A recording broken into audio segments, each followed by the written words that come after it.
Você já reparou como, às vezes, fica pensando o tempo todo em algo que aconteceu, como se estivesse mastigando o mesmo pensamento sem conseguir parar? Isso é o que chamamos de ruminação.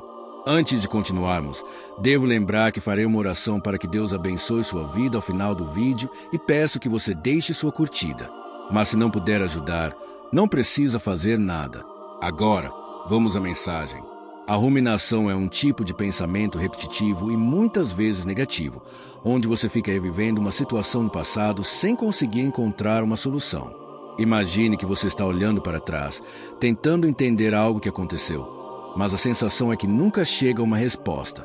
Isso é ruminação. Quando falamos de ruminação, é como se estivéssemos regurgitando os mesmos pensamentos de uma maneira que não nos ajuda a seguir em frente. E é assim, a pessoa vai ficando cada vez mais presa a esses pensamentos e não consegue olhar para o futuro ou encontrar formas de resolver o que está pensando. Uma vez que você começa a pensar demais sobre uma situação sem tomar nenhuma atitude para mudar algo, fica mais difícil se sentir bem. Agora, é importante saber que nem todo pensamento é ruminação. Às vezes, é normal refletir sobre o que aconteceu e tentar aprender com as experiências. O problema é quando você fica o tempo todo revisitando o passado, sem achar uma forma de melhorar ou seguir em frente. Isso acontece, por exemplo, quando você se pergunta: por que isso aconteceu comigo? Ou o que eu poderia ter feito diferente? Essas perguntas podem ser úteis às vezes, mas se você ficar se perguntando a todo momento, sem conseguir encontrar respostas, pode ficar preso. Agora, vamos entender melhor o que acontece quando a ruminação se torna um problema. Quando você começa a repetir os mesmos pensamentos, principalmente sobre situações negativas, sua mente fica cansada e sobrecarregada. Isso não só não resolve nada, como também aumenta o sofrimento. Imagine que você está tentando resolver um problema, mas só fica voltando para o mesmo ponto de partida, sem dar um passo à frente. Isso gera uma sensação de frustração e ansiedade. Um exemplo comum de ruminação é quando você fica pensando o tempo todo em algo que deu errado no passado, como uma briga com um amigo ou uma nota baixa na escola. A pessoa pode ficar o dia inteiro pensando no que poderia ter feito diferente, mas sem tomar nenhuma atitude para melhorar a situação.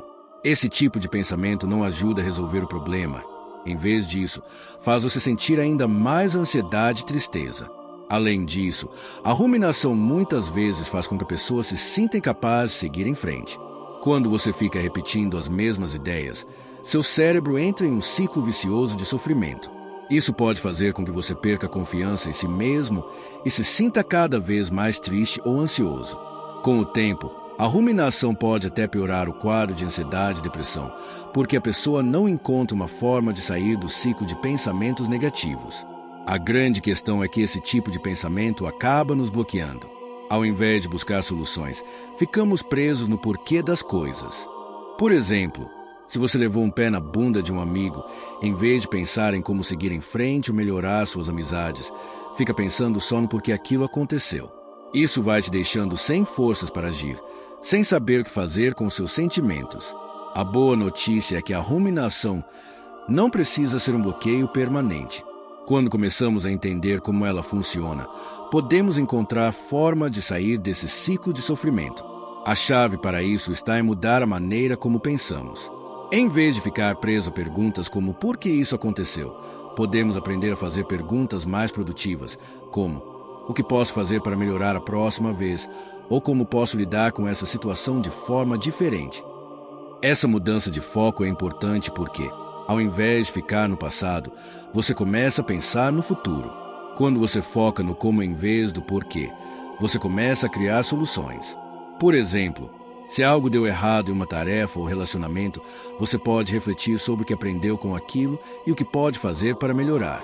Isso ajuda a sentir que você tem o controle sobre a situação e que pode mudar o que está ao seu alcance. Além disso, é importante não se cobrar demais por erros ou situações passadas. Todos nós cometemos erros, e isso faz parte do processo de aprendizado. O mais importante é que, ao invés de se prender a esses erros, você busque crescimento e a evolução. Se você ficar pensando apenas no que deu errado, vai se perder em um ciclo de sofrimento. Por outro lado, Se você aprender com a experiência, isso pode ser muito mais valioso e ajudar no seu desenvolvimento pessoal. Por fim, é essencial lembrar que todos temos essa tendência de ruminar de vez em quando, mas a forma como lidamos com esses pensamentos é que faz toda a diferença. Não se culpe por ter pensamentos repetitivos, mas procure formas de transformá-los em algo positivo. A reflexão saudável é aquela que leva a ações, não a mais preocupações. Antes de terminar e nos despedir, nesse momento, feche seus olhos e permita-me orar pela sua vida. Querido Deus, obrigado por nos dar a oportunidade de refletir sobre nossas vidas e aprender com nossas experiências. Pedimos sua orientação para que possamos deixar de lado os pensamentos que nos prendem e nos impedir de crescer. Ajude-nos a focar em soluções e em como podemos melhorar, em vez de ficarmos presos no passado. Dê-nos sabedoria para entender nossos sentimentos e coragem para seguir em frente, com a certeza de que você está conosco em cada passo que damos. Que possamos encontrar paz e alegria, mesmo nas situações difíceis. Amém. Que você continue caminhando na luz da verdade de Deus e que Ele te abençoe. Até a próxima.